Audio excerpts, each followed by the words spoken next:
नमस्कार, स्वागत है आपका न्यूज़ रूम पोस्ट पर और मैं हूं आपके साथ रितिका।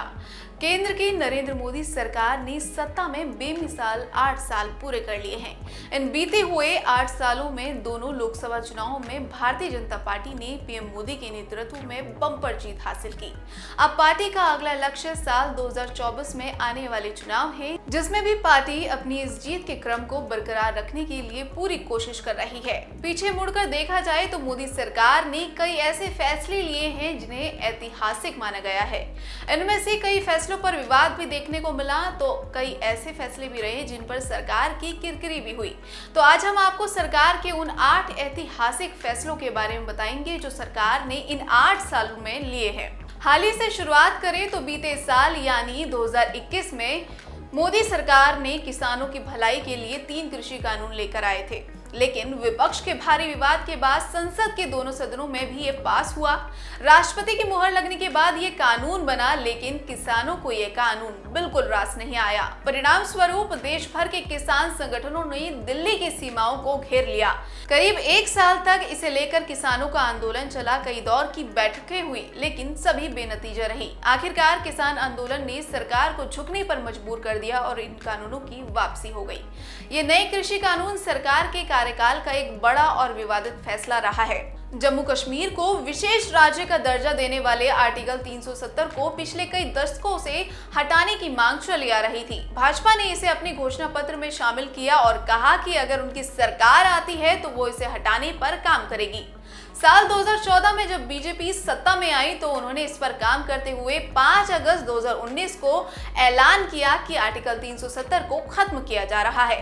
सरकार के इस फैसले से ठीक पहले तमाम स्थानीय नेताओं को नजरबंद कर लिया गया था। वहीं कई दिनों तक इंटरनेट जैसी सेवाओं को भी रोक दिया गया था। सरकार के इस फैसले ने लोगों और राजनीतिक दलों को चौंका कर रख दिया था। इसे लेकर खूब हंगामा भी हुआ, लेकिन सरकार अपने फैसले पर टिकी रही। मुस्लिम धर्म में बढ़ रहे तलाक के मामलों को देखते हुए सरकार ने 3 तलाक कानून बनाया। इस कानून से उन महिलाओं को राहत मिली जिनके पतियों द्वारा तुरंत 3 बार तलाक बोलकर उन्हें छोड़ दिया जाता था। इस कानून के तहत महिलाएं अपने हक के लिए लड़ सकती हैं।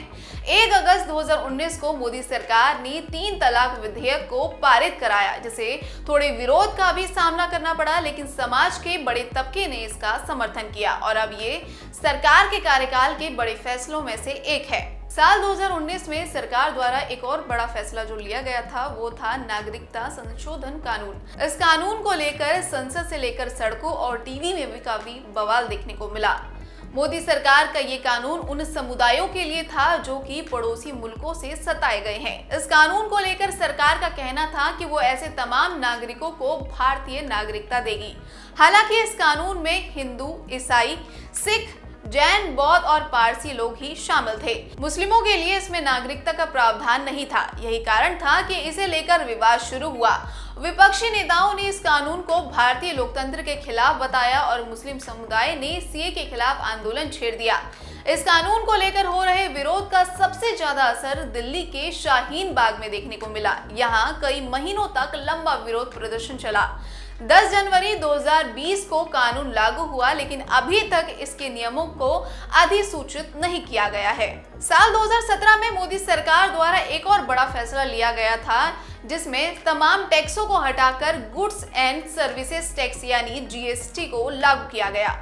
कई चुनौतियों के बीच सरकार जीएसटी को लेकर आई और इसे लागू होने के बाद पूरे देश में एक टैक्स सिस्टम लागू हुआ, जिसके तहत ये निर्धारित किया गया कि आधा जीएसटी केंद्र के हिस्से में जाएगा और आधा राज्यों को दिया जाएगा। मोदी सरकार के सत्ता में आने के बाद उरी में बड़ा आतंकी हमला देखने को मिला था। 18 सितंबर 2016 की सुबह आतंकी भारतीय सेना के कैंप में घुसे और सोते हुए जवानों को अपना निशाना बनाया।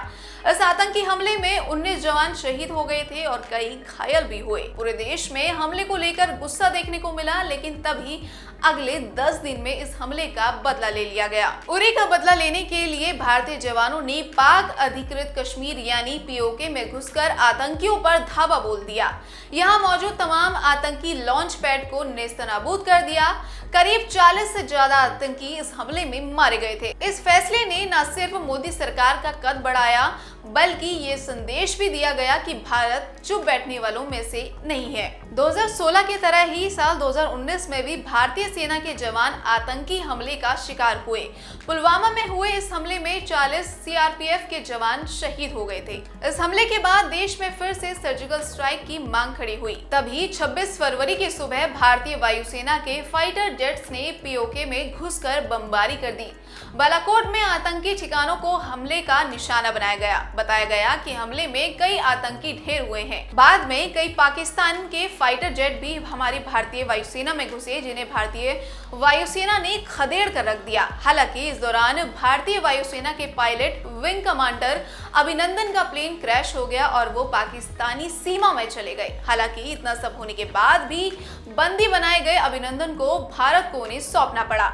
मोदी सरकार ने सत्ता में आते ही जो सबसे बड़ा फैसला लिया था वो था नोटबंदी का। 8 नवंबर 2016 की रात अचानक पीएम मोदी टीवी पर आए और ये ऐलान कर दिया कि पुराने नोट अब काम में नहीं आएंगे। इस फैसले ने देश में मानो हलचल ही मचा दी। बैंकों के बाहर लोगों की लंबी लंबी लाइनें देखने को मिली। इस दौरान कई लोगों की मौत की खबरें भी सामने आई। सरकार के इस फैसले की खूब आलोचना हुई, लेकिन सरकार ने तर्क दिया कि इससे काले धन पर बड़ा प्रहार किया गया। सरकार के इस फैसले से देश में डिजिटल पेमेंट का चलन भी तेजी से बढ़ा और आज देश भर में ज्यादातर लोग इसी से ही पैसों का लेन देन करते हैं। तो दोस्तों, अगर आपको हमारा ये वीडियो अच्छा लगा तो हमारे इस वीडियो को लाइक, कमेंट और शेयर जरूर करें। साथ ही अगर आपने चैनल को सब्सक्राइब नहीं किया है तो चैनल को सब्सक्राइब कर लें।